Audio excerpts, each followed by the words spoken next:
avril kalo tile mugan ani naani samba filani mugan naani an bɛ bɛɛ lajɛlen fo ka bɛɛ lajɛlen waleɲuman dɔn komite olympique ko a kalata a tɛna kɛ sɛkili sabasiri ye zen sabula maa min ye san mugan ani naani kɛ a kunna k'a ye dɔ kɛ a ka a bɛ médaille sɔrɔ mini ale bɛ médaille ko de la n ko a bɛɛ ŋanamu de ye denmisɛnw olu wulilen don k'u jɔ min ye Sidi Jalo ye ale kɔni ye kɔnɔri sigi kɛ ka tɛmɛ o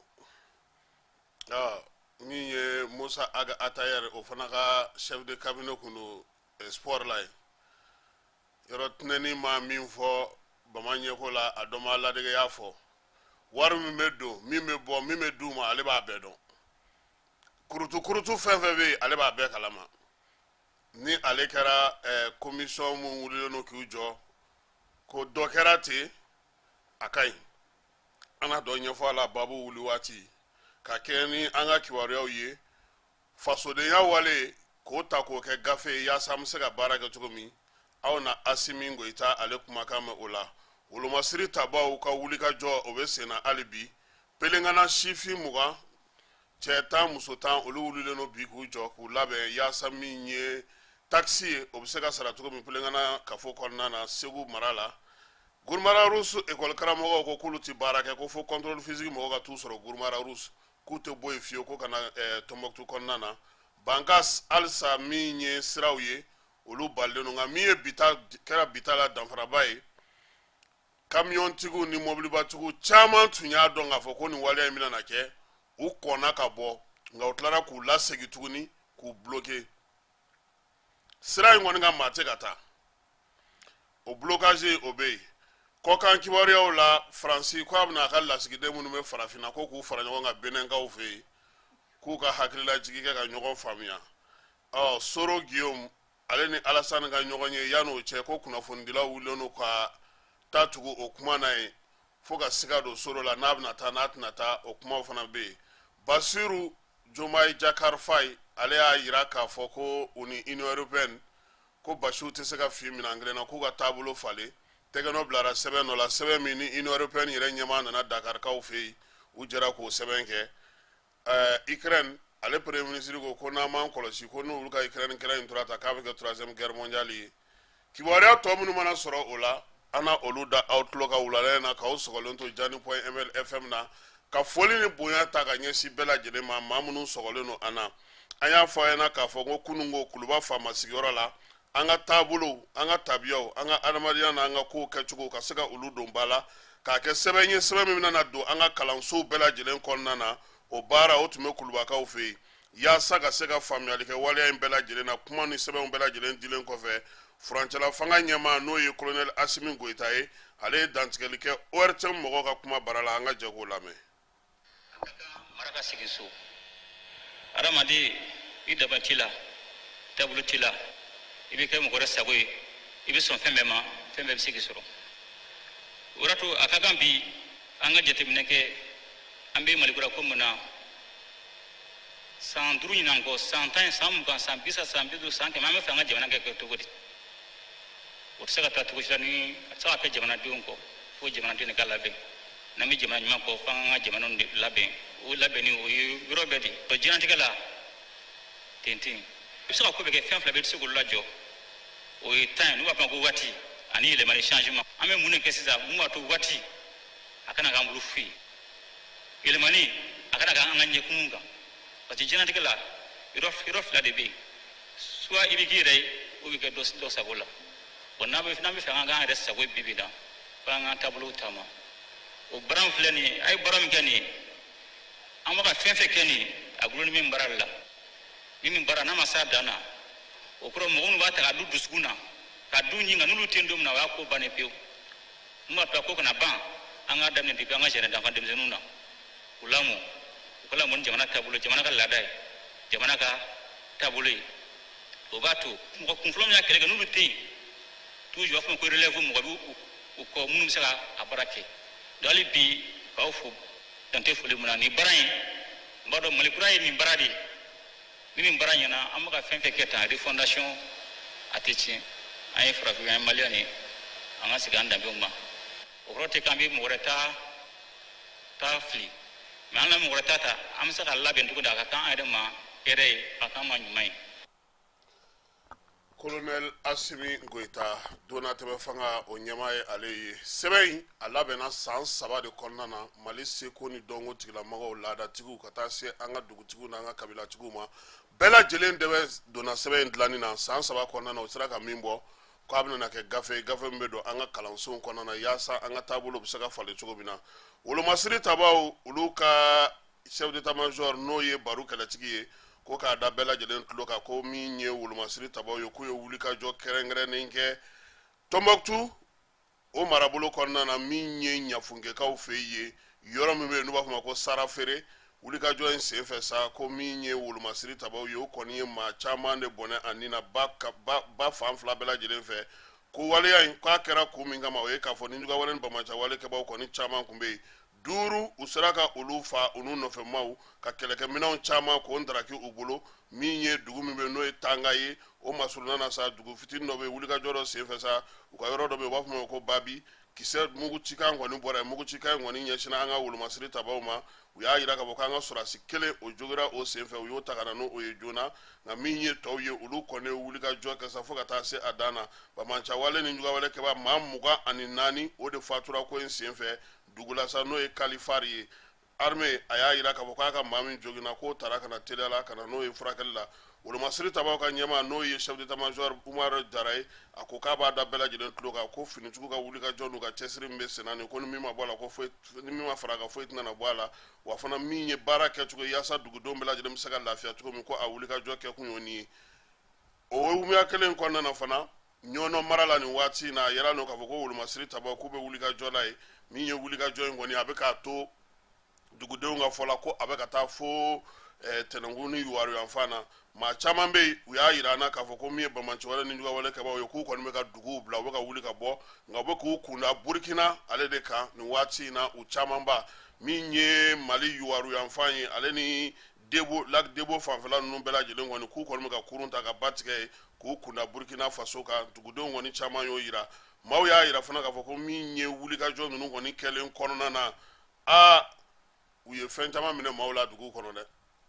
sabula a bɛna fɔ ko séjour bantɔ de ye nin ye sa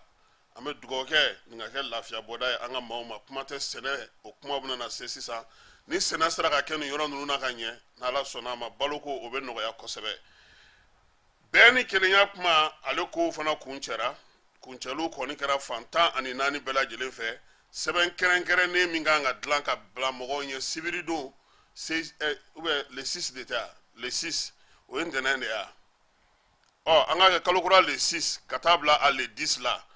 o baara mun kan ka kɛ fana o baara ɲɛbila sɛbɛn olu labɛnniw bɛ sen na labɛn mun bɛ sen na o kɛkun ye sa maaw bɛna na baara kɛ fɛn o fɛn nana ka bɔ Mali kɔnɔ Mali kɔ kan k'a bɛɛ bɛn nɛgɛmɔ k'a di u ma u bɛ se ka bɔli ko o la cogo min na k'o kɛ sɛbɛn ye nka yan'o cɛ maaw ye laɲiniba minnu kɛ Mali kɔnɔna na an ka jɛ k'a dɔw lamɛn sabula a kuma an dayina yɔrɔ dɔw la. Jamana nin kɔnɔ an yɛrɛ de bɛ se k'an ka kow ban mɔgɔ si tɛ se ka ban et puis an b'a fɔ k'an ye fantan jamana ye mais fɛn caman b'an bolo dɛ an y'a jira ko 5 colonels minnu u ye baaraba mun kɛ an y'a jira k'u bɛɛ élevé au grade de général les 5 colonels o fana ye koba de il faudrait que jamanadenw k'o dɔn c'est que olu m'a fɔ dɛ anw maliyɛnw de y'a fɔ parce que u ye ko mun kɛ u ye koba de kɛ maintenant u y'a jira fana ko transition nin fana bɛ ka baara mun kɛ a ma tila ka baaraw la halisa u ka dɔ fara a kan an y'an sigi k'an ka kuma ɲɔgɔn ye a ye minnu fɔ a bɛɛ ye kuma ɲɛnama ye nka a min ka gɛlɛyarɔ o ye an bɛɛ ka an cɛsiri denmisɛn fara maakɔrɔ kan cɛ fara muso kan ka kuma ninnu waleya wasa Mali ka se ka bɔ dɛgɛ kɔnɔ an ka yafa ɲɔgɔn ma an ka ɲɔgɔn ku an ka wuli ka baara kɛ a tɛna ɲɛnabɔ cogo si la f'an ka baara kɛ an bɛ don min ko bi maliyɛnw sigilen an bɛ kɛlɛ la Tisalankolo kunna fɛn tɛ tisa kɔnɔ k'an bɛ kɛlɛ la kun t'o kɛlɛ la f'an ka wuli ka baara de kɛ fɛn ka don tisa kɔnɔ Bamakɔ kɔni u ye kuma minnu fɔ bɛɛ lajɛlen y'a mɛn u ka laɲini ye mun ye ni Ala sɔnna ma an b'a gafe an b'a fara ɲɔgɔn kan an b'a bila ka taa comité de pilotage ma komi tɔnsigi bɛ sen na phase nationale n'o ye jamana yɛrɛ kuru bɛɛ ye ani an ka jamanaden minnu bɛ kɔ kan olu bɛɛ bɛna ye o kɛnɛ kan a bɛna taa bila olu fana ɲɛkɔrɔ olu fana b'u ka hakilinaw fara ɲɔgɔn kan. B'a ye k'a fɔ jamanadenw ye jamana ɲɛmɔgɔ ka kuma faamuya bɛɛ bɔra gouverneur y'a fɔ a ka discours la commune 65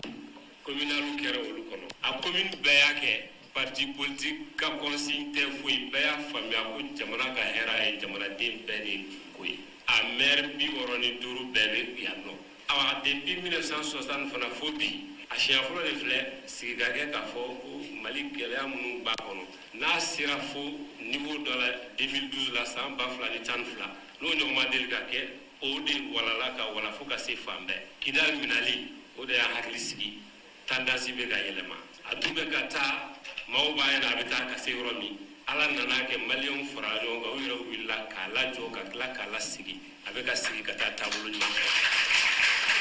recommandation n'a fɔra o tant que jamana ma stabiliser fanga ka to colonel Asim n'a ka jɛɲɔgɔn bolo jamana ça a été clairement dit parce que ni jamana ma stabiliser foyi tɛ ɲa de 2012 jusqu'à maintenant an bɛ problème minnu kɔnɔ an b'a dɔn a bɛɛ kɛra an ɲɛna donc mɔgɔ si tɛ se ka an hakili keleku k'a fɔ ko k'a kɛ cogo wɛrɛ la min tɛ jamana basigili ye jamana mana basigi ni min bɛ dilan o kɔnɔ o bɛ dilan bɛɛ ɲɛna ɲɛmɔgɔ ka laɲini tun ye nin de ye ka kuma di aw ma aw ka kuma bɛn bɛ se ka sabati Mali kɔnɔ cogo min na ni sɛbɛn nin kɔnɔ yan aw sigira baara min kɛra commune kɔnɔ olu fɛsɛfɛsɛ k'u fara ɲɔgɔn kan k'u kɛ sɛbɛn kelen ye minnu b'a jɛ minnu jɛgɛnnen don k'olu lakile minnu b'a jɛ fana ka farali k'olu kan o kɔfɛ aw yɛrɛ laɲini kɛrɛnkɛrɛn minnu tora n'o ye 22 ye aw yɛrɛ fana o laɲiniw fara commune ta kan k'o foli lase aw ma wa kayikaw aw furadama Mali ko la aw de yira fana kumakan minnu bɔra yan u bɛ se u seyɔrɔ la ni Ala jɛna n'a ye wa mɔgɔ minnu bɛ bɔ yan ka taa an représenter Bamakɔ fana ni Ala sɔnna u bɛ nin kuma ninnu b'u ɲɛfɔ n'u ma faamu parce que u taa kun y'o de ye ka ye kuma minnu lase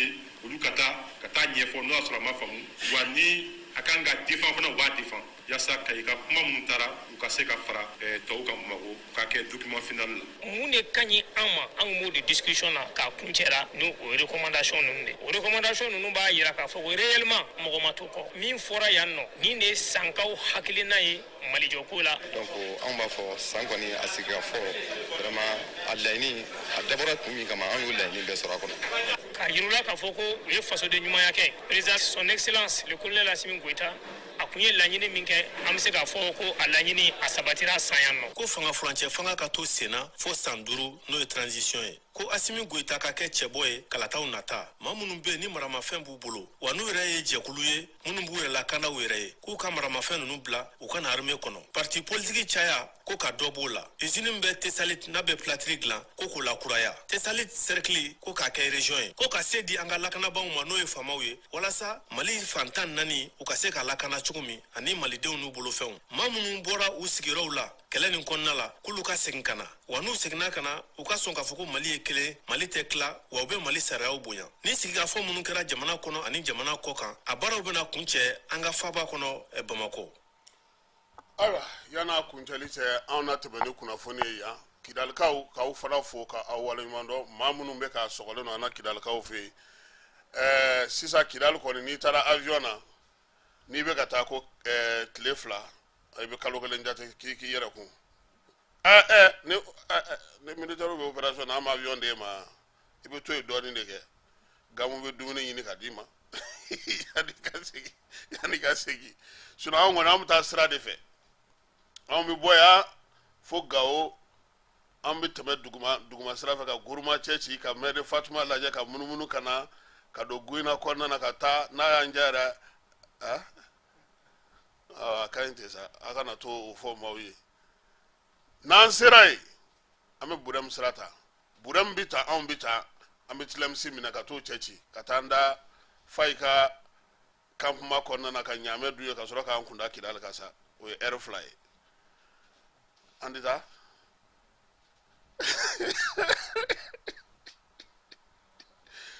avion anw dalen don o la cɛ dugumana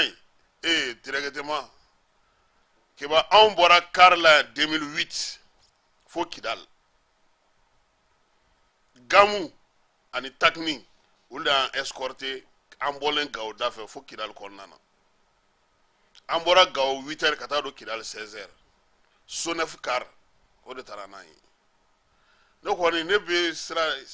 11 route n ye boninga dɔ sɔrɔ bi ko tiɲɛ la ko n'an mana k'an ka taa n ko ka taa min ko Kidal n ko aw yɛrɛ ka taa yan'aw ka na ko non ko n'aw nana de ko sira bɛ dayɛlɛ n ko minnu bɛ sira dayɛlɛ olu tɛ yen o u bɛɛ gɛnnen don ka bɔ yen k'u ka taa ka bɔ yen parce que mɔgɔw tɛ min dɔn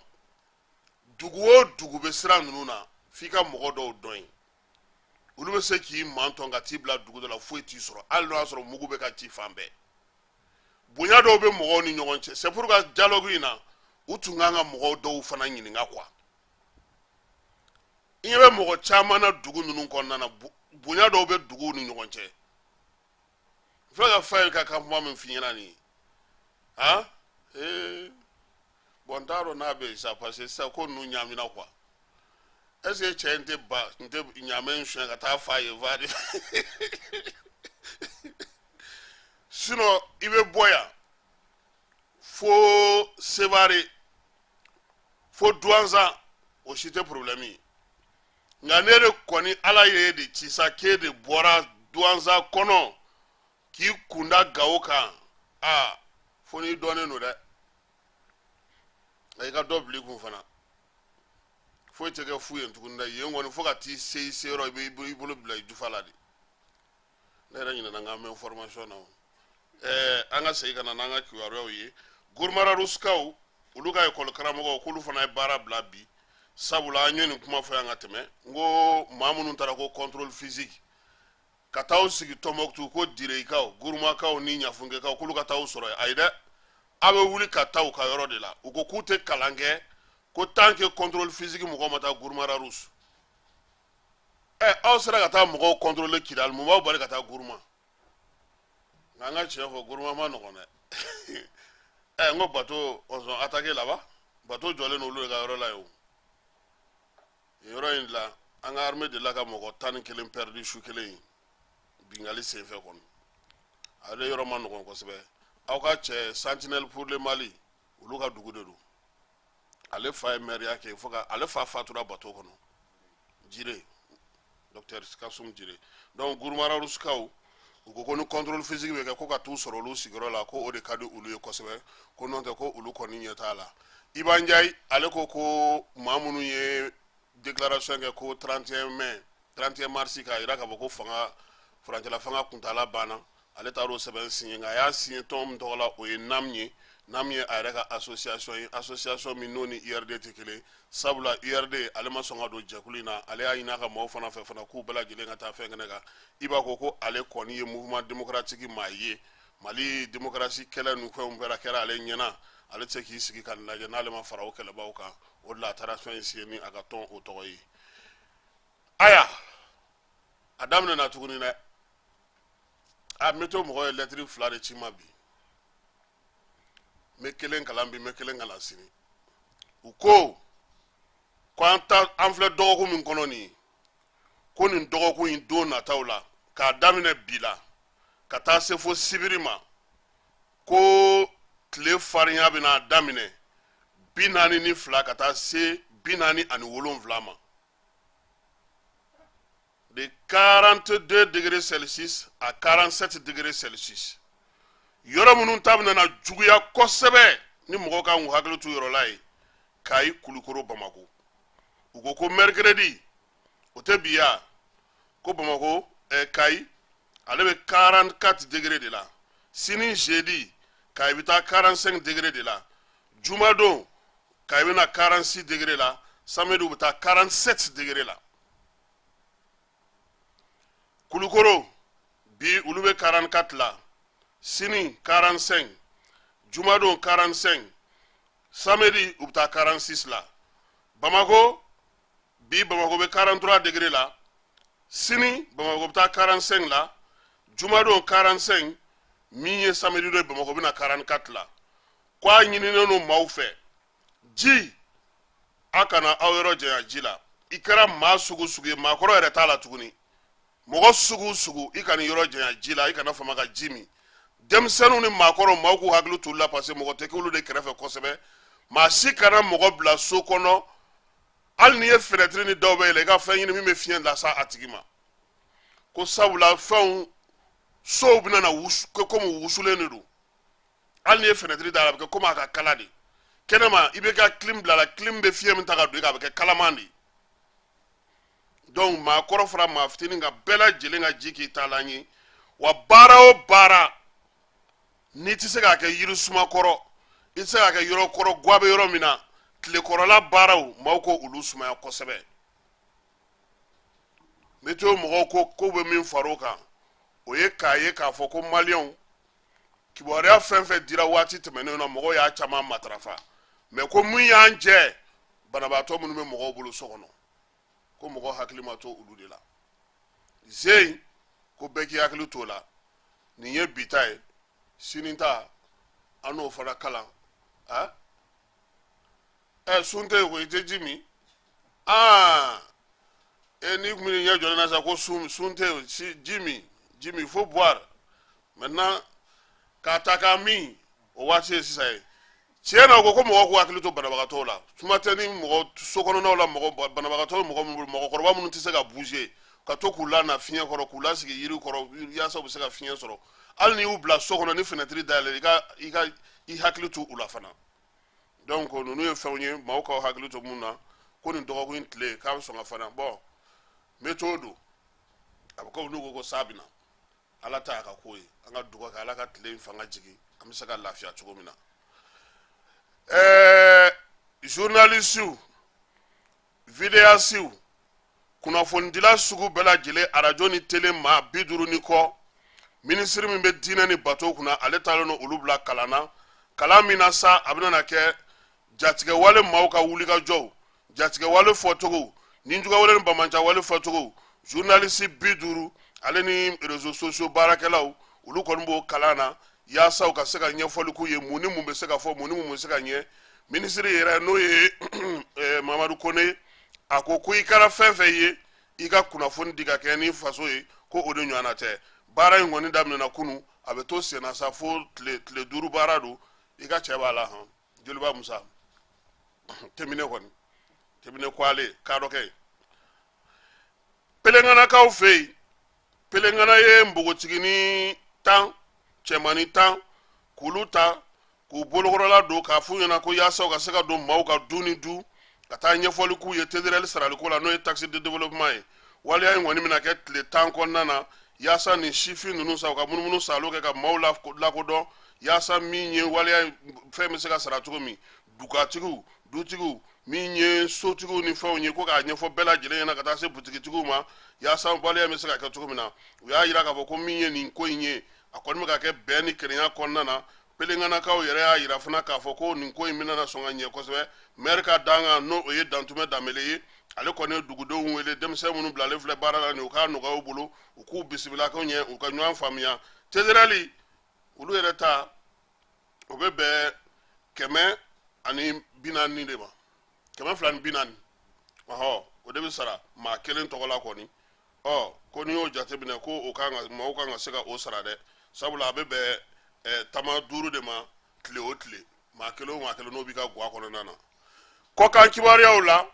ka kɛ ni waleya minnu bɛ senna nin waati in na Faransi ka lasigidenw n'o y'a ka ambassadeur ye k'a bɛna olu bɛɛ lajɛlen fara ɲɔgɔn kan Cotonoukaw fɛ yen hakilina jɛlɛma ka kɛ wa ko a ambassadeur bɛɛ lajɛlen bɛ bɔ CEDEAO dugu de kɔnɔna na sini n'o ye avril kalo tile 25 a n'a tile 26 k'u na ɲɔgɔn sɔrɔ Togokaw fɛ yen Cotonou ka taa hakilila falen kɛ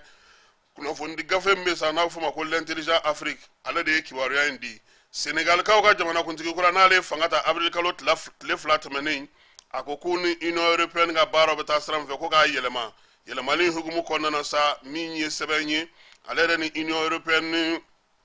ɲɛma n'o ye Charles Michel ye n'ale bɛ taamana wɔlɔfɔw fɛ yen nin waati na u y'u tɛgɛnɔ bila o sɛbɛnw na nka min ye Basiru Jomayi Jakar Fayi ye a ko nin ko in tɛ k'olu ka ɲɛkumu kan tuguni koyi fɛn o fɛn ye sɔrɔ ye fɛn o fɛn bɛ taa n'olu ka hɛrɛ ye fɛn o fɛn tɛ t'u ka hɛrɛ la fana u n'o sama ka bɔ gafe ninnu na yaasa wɔlɔfɔw bɛ se ka lafiya sɔrɔ cogo min Kodiwarikaw fɛ yen Guillaume Soro bɛɛ lajɛlen b'a dɔn k'a fɔ k'ale kɔni kun nɔ minɛna nka ale yɛrɛ ma kɛ sigibaa ye tuguni Kodiwari kɔnɔna na tunga kɔni a y'o boloda ka diɲɛ fantan 4 bɛɛ lajɛlen don i senkɔrɔ nin waati in na min ye Nizɛrikaw a b'o olu fɛ yen i y'a yira k'a fɔ dɔgɔkun 2 ye nin ye ale ni Alassane Dramane Ouattara kun ye ɲɔgɔn sɔrɔ nɛgɛjuru sira fɛ san 5 maa minnu kun tɛ kuma ɲɔgɔn fɛ min ye Soro Guillaume ye ko o nɛgɛjuru kan min tɛmɛna ni Alassane Dramane Ouattara cɛ sa ko bi kunnafonidilaw min ye journaliste ye sa k'olu de kɔni y'o ta k'o bila bɔlɔlɔ siraw fɛ sa ɲagarilabɔ tɛ ɲagarilabɔ ye lasirani tɛ lasirani ye Soro ko k'u bɛ ka fɛn fɛn fɔ k'ale dalen don k'ale tulo b'a bɛɛ la hɔn k'a ɲɛ bɛ bɛɛ ka wale la a ɲɛ bɛ bɛɛ ka fɛn na nka Alassane Dramane Ouattara ko ŋaniya ko a b'o dɔn a b'a dɔn k'a fɔ a bɛ fɛ basigi ani lafiya ka don u ka jamana kɔnɔna na ale b'o de lamɛn n'o tɛ mun bɛ ka kɛ réseaux sociaux kan ale ɲɛ bɛ bɛɛ la a tulo bɛ bɛɛ la nka jɔrɔna min b'a la ni nin ye bɛn ni kelenya ɲini cogo ye a b'ale siga parce que ko ninnu na fana ko dɔw b'u pa kotigi ɲɛ koyi a bɛ se ka kɛ dɔw bɛ ka ko dɔw kɛ mun ye président yɛrɛ nasɔrɔlamɔgɔ ye mais ni i bɛ président yɛrɛ kuntilenna dɔn ka ban i lafiya ko la Djiboutikaw fɛ yen olu ka bakangu an'u ka babolo kan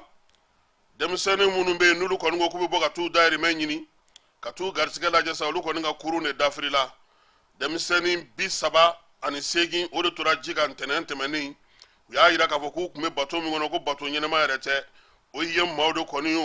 u kun ma bɔ dɔw sera ka salo ka bɔ ji la nka jila su caman o de kɛra maa 38 ye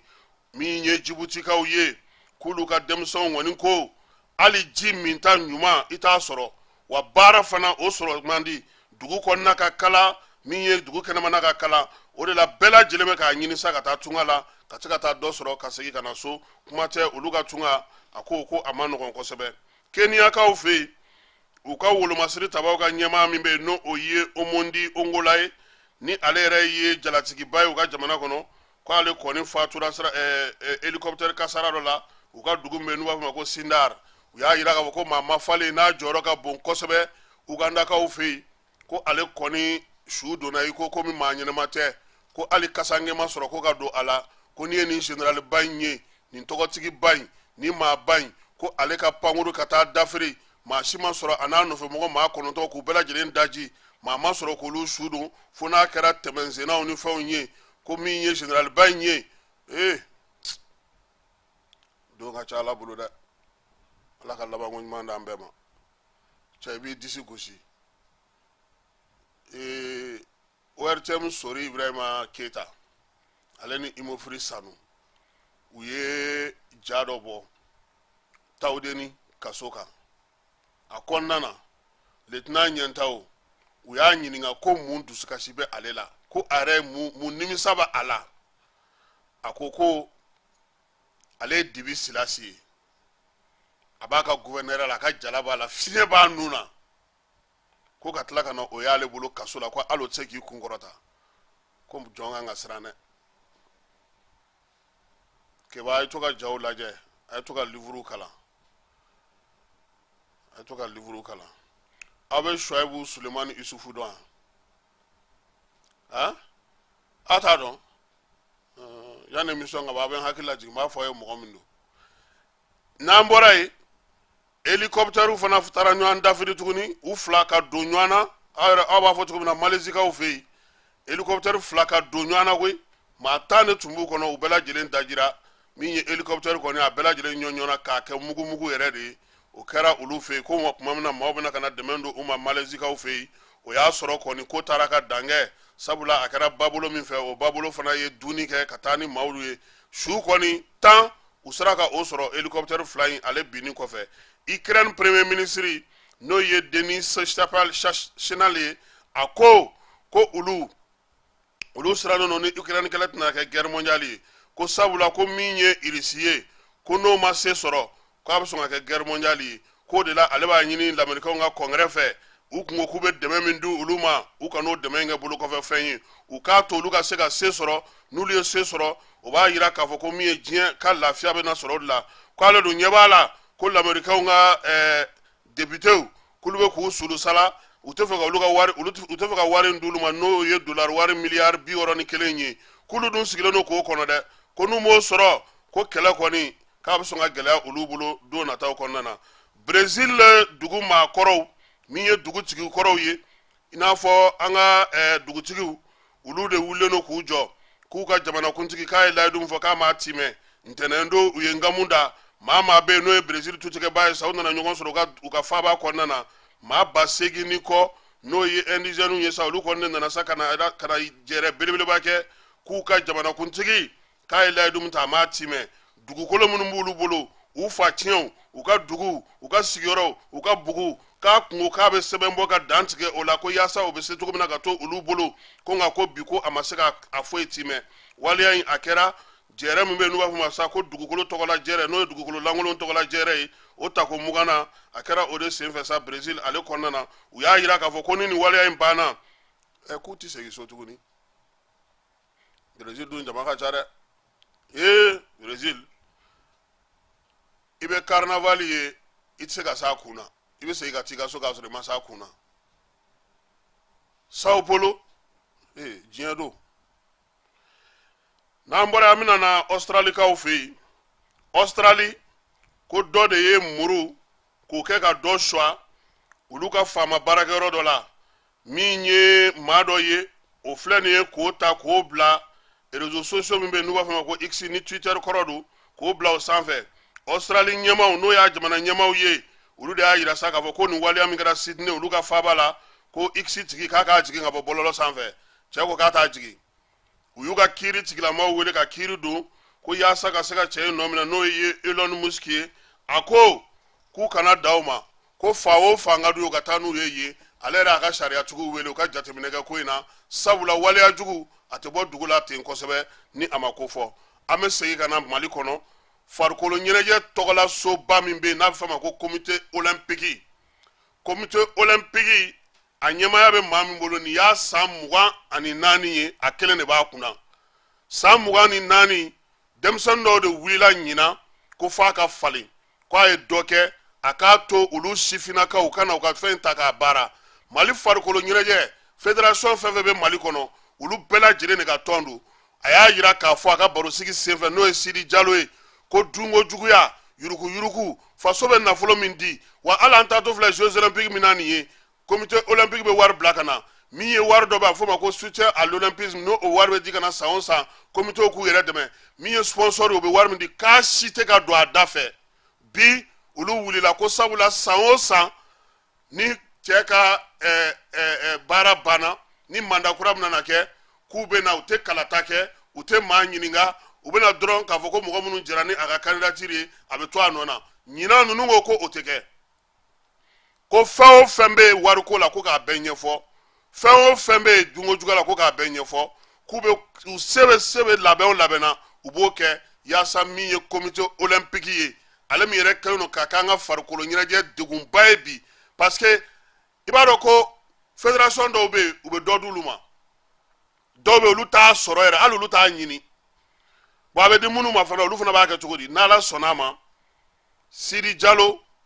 an bɛna a ɲini k'a bisimila parce que nin ko in mɔgɔ kelen san 24 cɛ o diyara hali Musa Tarawele ka fanga ye san 24 sariya mun bɛ tɔn yɛrɛ kɔnɔ est ce que o yɛrɛ bɛ ka bato tuguni est ce que tɔn yɛrɛ bon ni e b'o sɔrɔ cogo di i b'o sɔrɔ cogo di mufu ni fɛn ninnu bɛ wari minnu di mɔgɔ jumɛn b'olu ɲɛdɔn bon nin de la n'a wulila sisan a bɛ kɛ komi balontan ta ɲɔgɔn na n'a ganna ka gan mɔgɔ minnu bɛ yen n'olu ka surun faamaw la olu bɛ taa maa mun k'a ɲagami k'a ɲɛfɔ olu ye ɲɛɲini surasiw ka sen ta in sɛgɛsɛgɛ han parce que dɔ in kɛra tan de u y'u sigi u ma kuma u y'a fɛ ko parce que k'an taatɔ don kan na Mali kana na suspend tɛ nin na foyi tɛ nin na san 24 vraiment a ye dɔ kɛ maa min bɛ san 80 ni kɔ la a ka taa fɛn wɛrɛ kɛ a k'a to denmisɛnninw bolo farikolo ɲɛnajɛ yɛrɛ ye denmisɛnnin fɛn de ye mɔgɔ min bɛ se k'i pan k'i cun k'i galabu ka kɛnɛ olu de ka baara don franchement u k'a lajɛ zen comité olympique fura ka sɔrɔ a la dɔ kɛra quoi dɔ kɛra wa discipline tɛ Mali kɔnɔ min fédération ye kelen ye k'i bɛ comité olympique la a bɛɛ 2, 3, 4, 5, 20 bolofara dan karate t'a kɛ karate ye joli ye judo ye joli ye n'i y'a fɛn fɛn ta a si bɛnnen tɛ hali minnu ye fédération kelen mankan b'a kɔnɔna na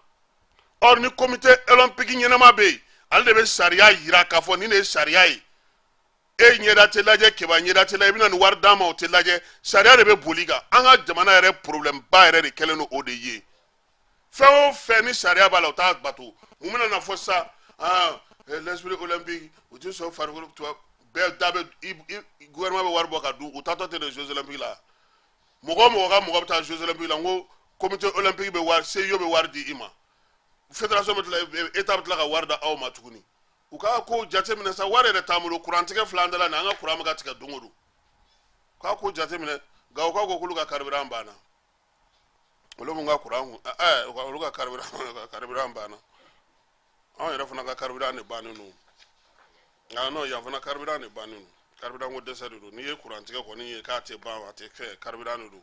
parce que i taara ye ko n bɛ min kalama k'o de don n ko n y'a faamu o ye taji de ye wulada in na taa an b'o jɔ yan Keba Jalo k'i fo k'i waleɲuman dɔn Amara Nun Keyita an b'a fɔ sa ko n'Ala sɔnn'a ma anw ta tɛ n'an ka groupe m'an janfa de ya sinon kuran kɔni depuis dimanche Falajɛ Banangabugu i b'a dɔn ko Ɲamanakaw kuran nana olu fɛ yen 15 heures ka tigɛ 16 heures 15 heures ka tigɛ 16 heures depuis samedi u ni kuran cɛ o t'a ɲɛɲini parce que baaraw kɔni tiɲɛni ko kuma mɔgɔ t'i da don o la tuguni bɛɛ y'o ye sisan an ka groupe de bɛ ka sa sisan kuran yɛrɛ nɔfɛ ni maa min ka groupe tun bɛ wuru kɛ sisan i bɛ t'o mankan mɛn cogo min na bolo tun tɛ maga minnu ka groupe la bolo bɛ maga bɛɛ la sisan hali panneau y'a dɔn batterie y'a dɔn k'a fɔ ko bɛ sen na an ka dugawu kɛ Ala k'a bɛɛ lajɛlen nɔgɔya Ala ka sini jira an na